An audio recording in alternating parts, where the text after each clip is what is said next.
Welcome to the Joe Cohen Show. Join me as I share my experience with biohacking and invite top health experts to explore the latest technology, supplements, research, and resources for optimizing your body and brain.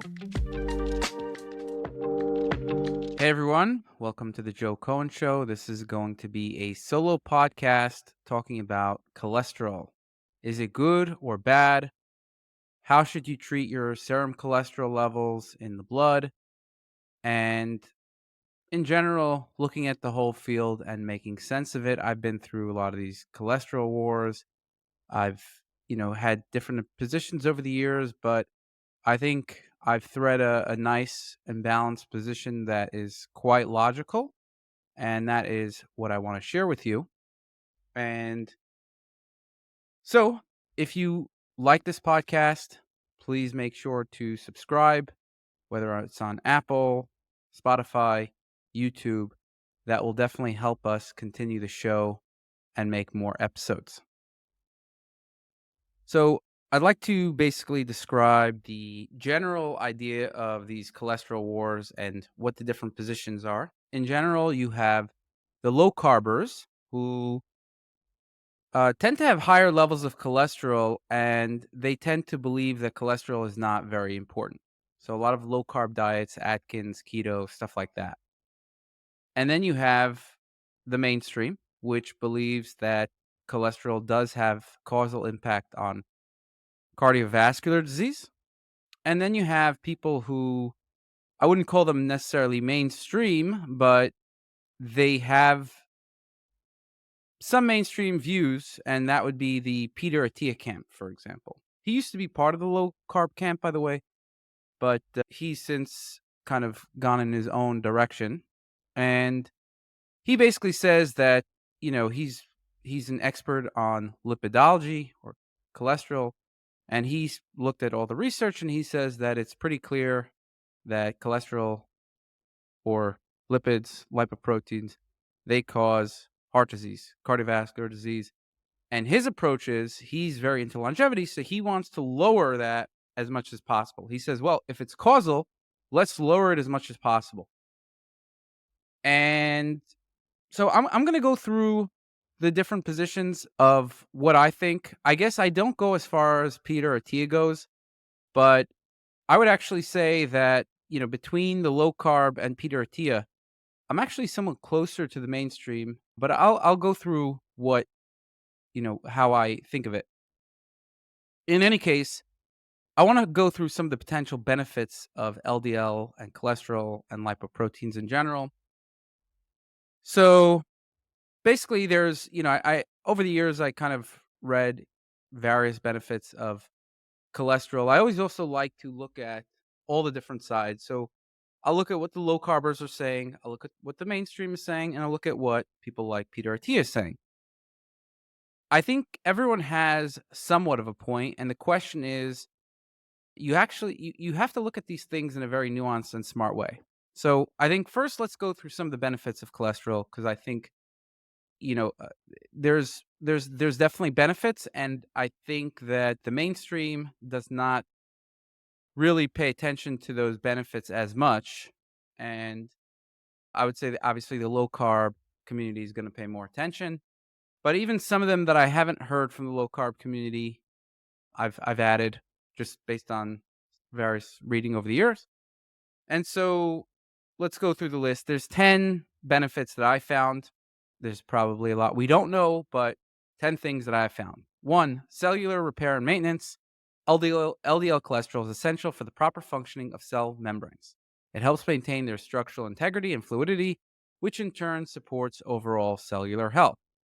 Now, I do want to caveat here that it's not always clear that circulating LDL cholesterol or cholesterol is going to have a significant impact on these areas, right? It could be that these, the LDL cholesterol is synthesized more locally that are used for these types of things.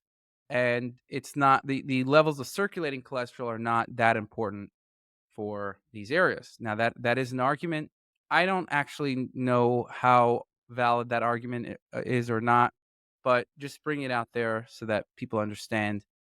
the two sides. Next, helps hormone production. That includes testosterone, estradiol, and cortisol. I think it's probably more likely to help hormone production. The circulating levels are more likely to help hormone production. Helps produce vitamin D, helps produce bile acids to digest fat and absorb nutrients. And again, something like that, well, even if you might have lower levels, you could still produce bile acids quite well. And it helps improve mood via serotonin receptors. Now, this is something that was quite interesting. I haven't heard anyone talk about it, but I actually have seen it in a few studies. And yeah, essentially, LDL has some impact on improving mood, and they think it involves these serotonin receptors, especially the 5-HT1A receptor. And based on just my own experiments, I think there could be something to that, right? I think it used to be that when I lowered my cholesterol, my mood would worsen a bit, and I'm more sensitive. I used to be more sensitive to lower serotonin. Right now, that doesn't seem to occur, partially because I've increased my serotonin in a bunch of ways, including through 5-HTP, the supplement Joe's Mood Daily, and also through taking tryptophan, and also resistant starch and a whole bunch of other things that increase serotonin. So lowering my LDL now doesn't seem to have an impact on mood because I have enough serotonin, but it seems like if somebody is low on serotonin, potentially that could have an impact. It binds to certain toxins, and I think here circulating levels can actually have more of an impact. So it makes them unable to trigger harmful immune responses. And that's why I've seen information that higher LDL could actually be protective against sepsis, potentially.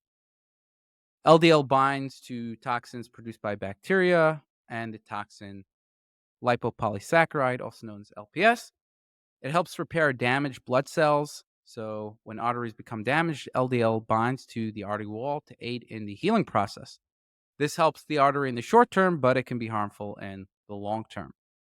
It's necessary for synapse formation and myelin production, and therefore cognitive function.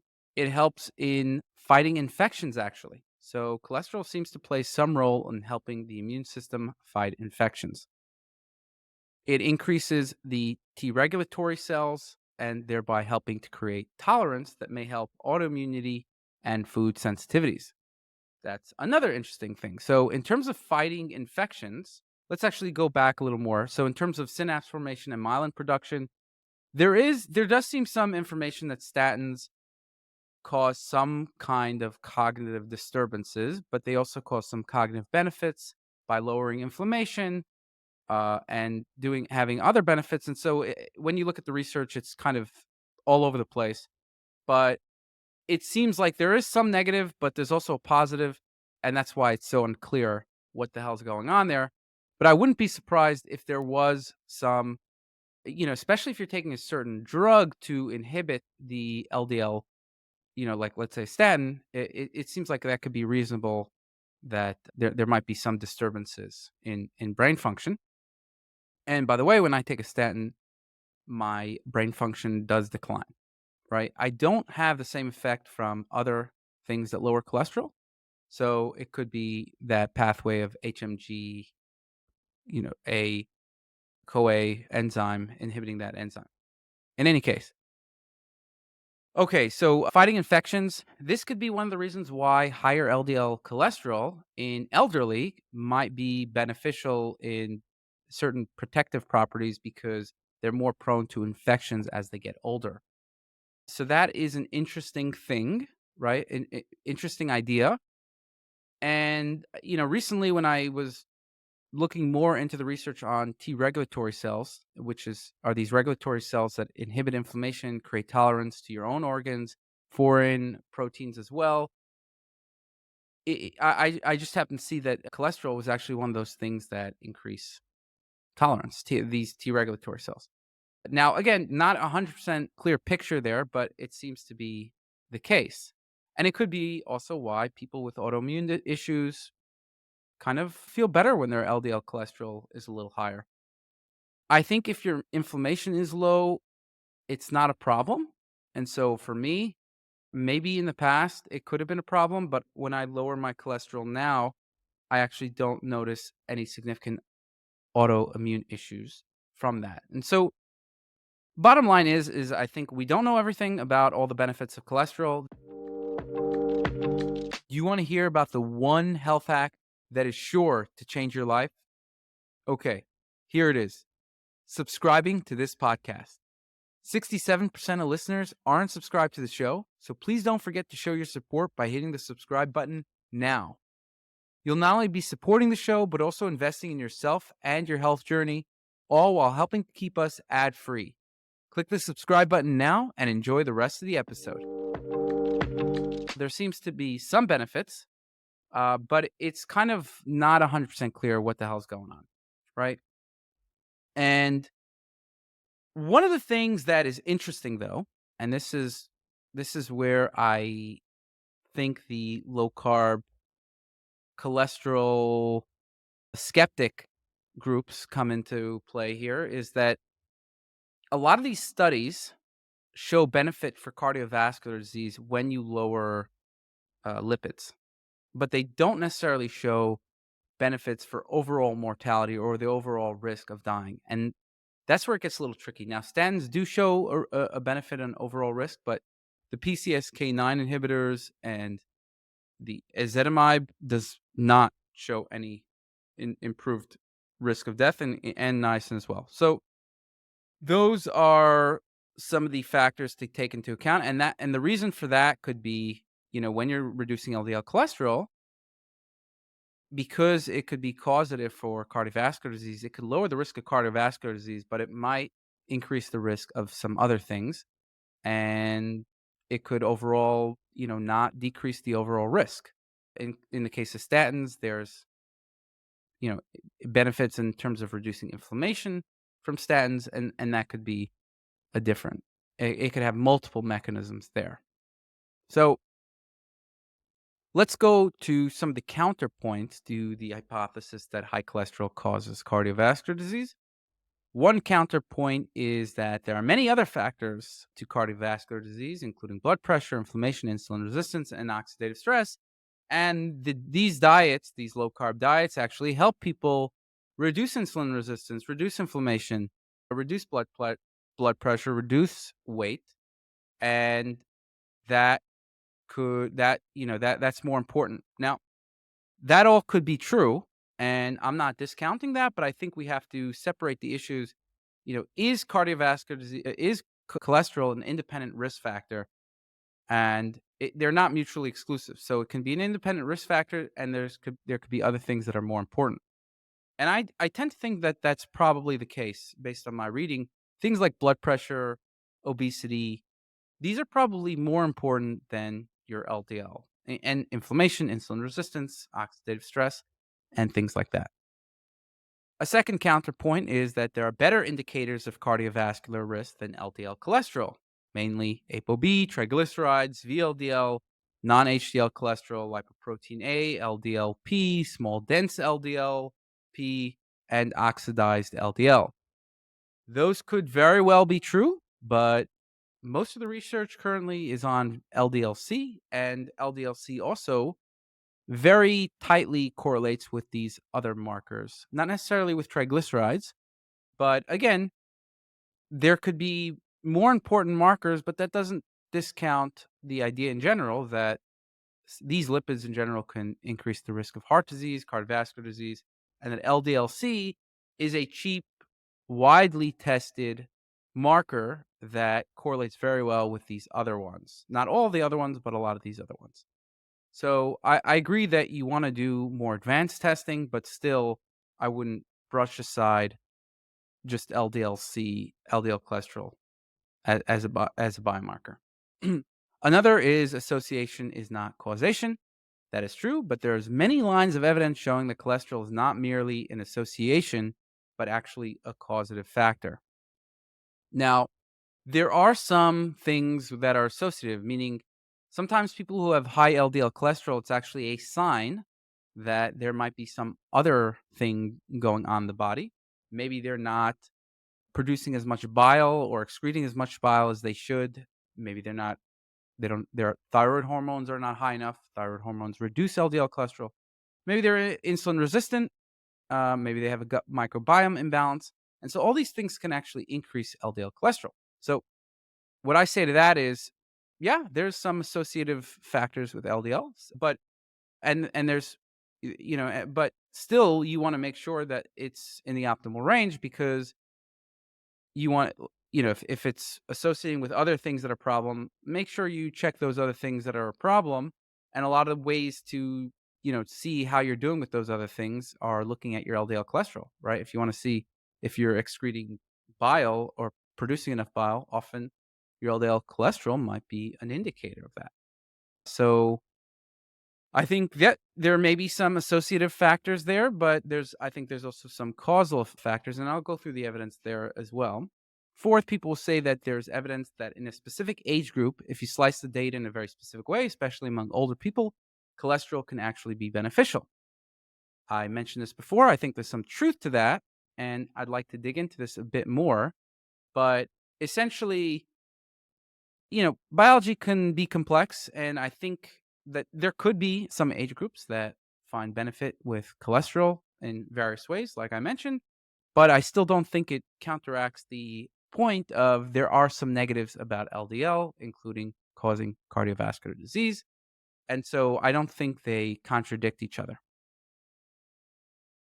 And when I say LDL cholesterol, I think it's important to understand what is the difference between LDL cholesterol, LDL particle count, and ApoB.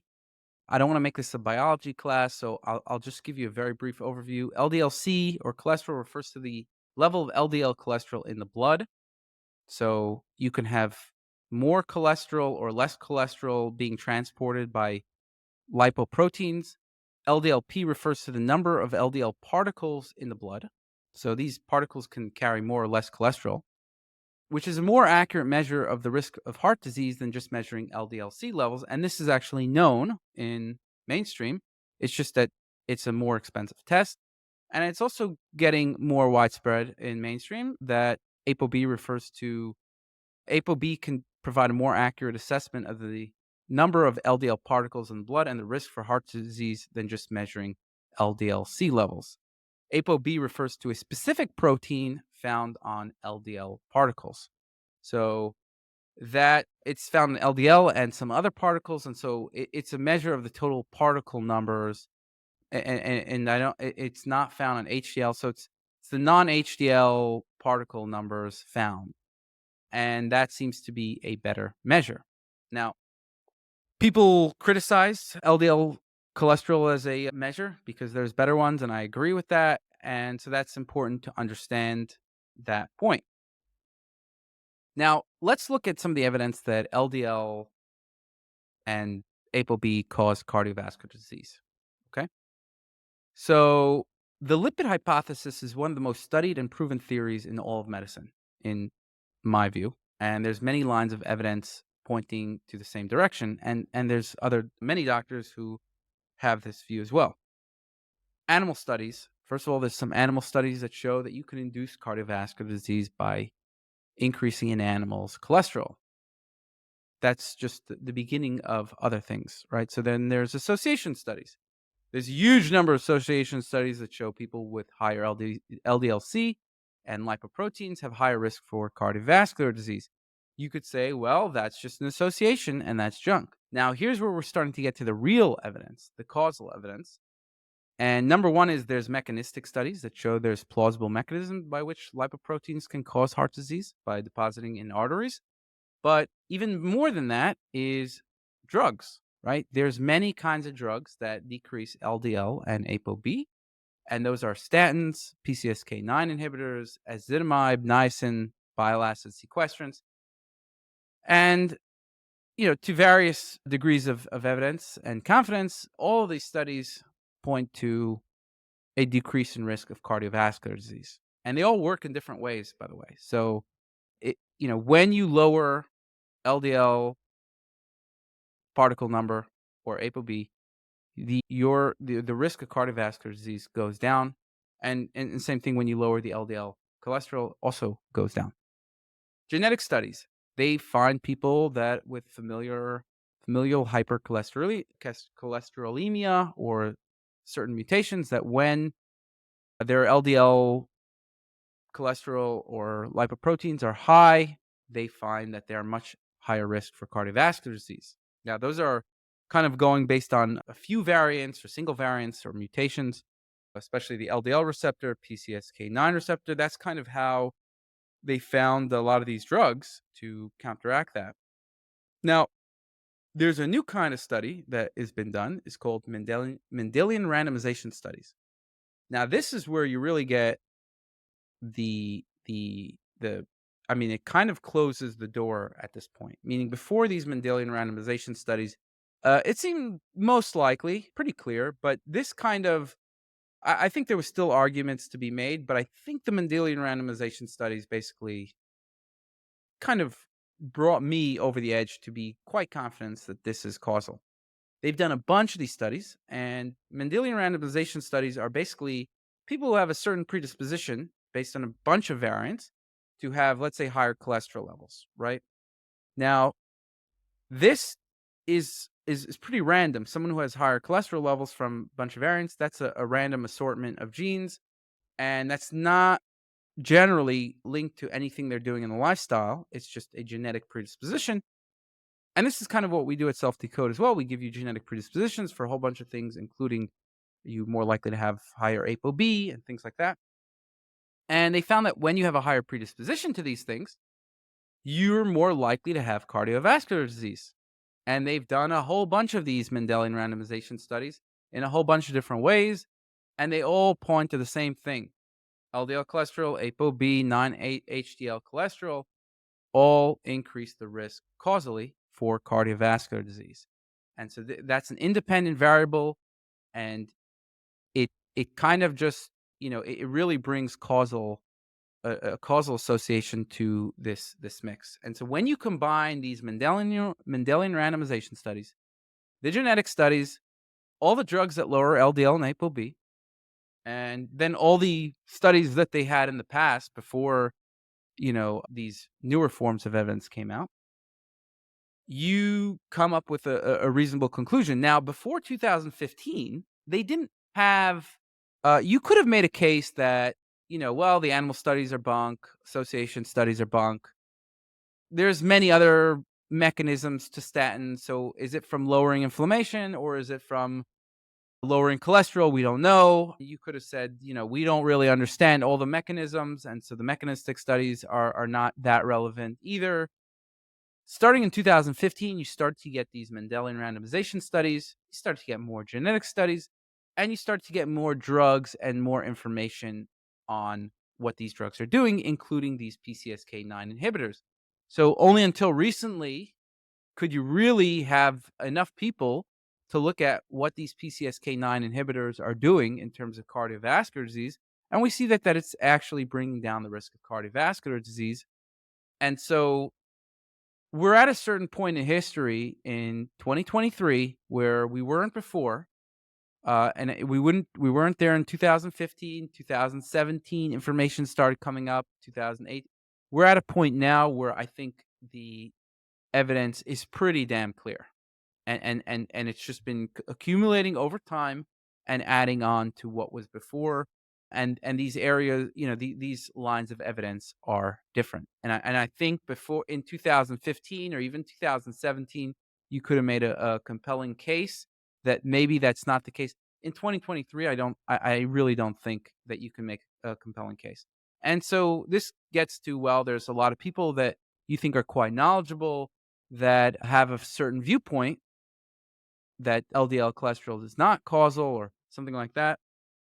I think all of these people fit into the low carb community, and people have a predisposition to basically have almost a religious aspect of their diet. They think, well, if low carb diet is the best and it raises cholesterol, there can't be any negatives to a low carb diet. It just has to be perfect in every way. And it just has to be, this is a God given diet and it's just great in every way. That's kind of, they don't want the cognitive dissonance that, well, it could be good in all these ways, but there's actually a negative that we need to take care of. it starts to alienate some people maybe, it starts to give some cognitive dissonance. And so what you see is there's some people who treat this as, this diet is the best for everybody. Nobody is not helped by this diet, and this is what our ancestors ate, and any negative that you see, it's not really a negative. They kind of contort all the evidence to fit their point of view, and it actually gets quite ridiculous, I think, when you really look at all the evidence. Now, I want to go through some things like drugs that lower cholesterol. The problem with these is that they often don't reduce the overall death risk. And that's kind of where I start to maybe separate from Peter Attia. And I kind of think that lower is not necessarily always better. I think there's still more information that we need. I think that, maybe I can talk to him and he can give me some good points that I'm not seeing, and maybe I can change my mind on this. But I think that when I looked at recently the most recent evidence that have come out, the meta-analysis, do these things lower do these drugs lower overall mortality? The answer seems to be no, with the exception of statins, and statins do a lot of other things. And I also think that statins cause there's problems to statins. They have side effects, but there's kind of a selection bias where people who don't get the side effects stay on statins and they do the best with them, and that's kind of how that works. And also, people are only taking statins when they're very high risk or they actually had a heart attack. So that doesn't mean that you then should take statins if you aren't at high risk or had a heart attack. That's that's kind of where I also can deviate from Peter Attia, in that he basically will put people on statins to lower their LDL or ApoB as much as possible. Whereas I'm not so clear that that is a smart strategy. Again, I'm not saying it's not. I don't know. The mainstream doesn't seem to agree with that, and so that's kind of why I said maybe I'm a little, I maybe have a little more of the mainstream idea there, because they seem to say that, really you should get on statins if you've had a cardiovascular event or you're at very high risk or your cholesterol is super high. So that kind of general idea seems to make sense. Obviously, I would say try to lower your cholesterol first naturally, which I don't think they would disagree with. So, in a certain way, I think, I might have a similar point to the mainstream there. Now, when we look at, so if you really look at the PCSK9 inhibitors, the ezetimibe, they work in different ways. They seem to not lower overall risk of death, but they lower risk of various aspects of cardiovascular disease. And so that is interesting. And niacin as well, it seems like, there's some contradictory research there, but there's also some negatives. Ezetimibe and PCSK9 inhibitors, there doesn't seem to be any negatives. Doesn't seem to cause any significant downsides based on what I've been able to read or based on the current knowledge. Niacin actually can cause some downsides, including liver function, thyroid hormones, homocysteine, insulin resistance, and issues with methylation. So there seems to be actually more downsides to very high dose niacin. We're talking about 2,500 milligrams a day. And it seems to be that niacin doesn't impact the overall death rate. When used as a monotherapy, it seems to lower cardiovascular disease, but not when combined with statins. And the reason for that might be that when you're taking a statin and your cholesterol is low enough, having more, 10, 20% lower cholesterol is not going to make the biggest difference. Bile acid sequestrants, not enough studies on that, but there seems to be a similar trend, and there's some negatives there too. So that could be, that also could be a confounding variable. But in any case, you want to look at these. When you look at the Mendelian randomization studies, they seem to show a few things. Number one, ApoB is one of the most important things in terms of causal and non-HDL cholesterol. Actually, there was a new Mendelian randomization study that looked at ApoB and non-HDL cholesterol and actually found that non-HDL cholesterol was more important than ApoB, which goes against the Tia's view, but I don't know if he's seen. That's been a recent study, so I'm not sure if he's seen that yet. How do I look at the big picture of this stuff? Okay. This is what I think is important. I think the big thing that people are missing is what is your genetic risk for a bunch of aspects of cardiovascular disease, especially atherosclerosis. If you have a high genetic risk, then you want to make sure that your lipids are lower. This is something that is taking hold in the conventional space, but I would say that, I'm since I'm in the space, since, I found self-decode, I'm looking at the research with regard to this, and we're seeing, and even the American Heart Association and things like that are basically saying if you have higher risk for various factors, it actually makes it more important to lower your cholesterol even more. And so I think that looking at your risk for atherosclerosis could make impact your decision. I think looking at all of your labs, and you could do that with self decode, looking at your environmental risk, looking at, you could do that with self decode, I think is quite important to understanding your risk as a whole. So, number one, self decode has a bunch of genetic predispositions for atherosclerosis and some aspects of cardiovascular risk.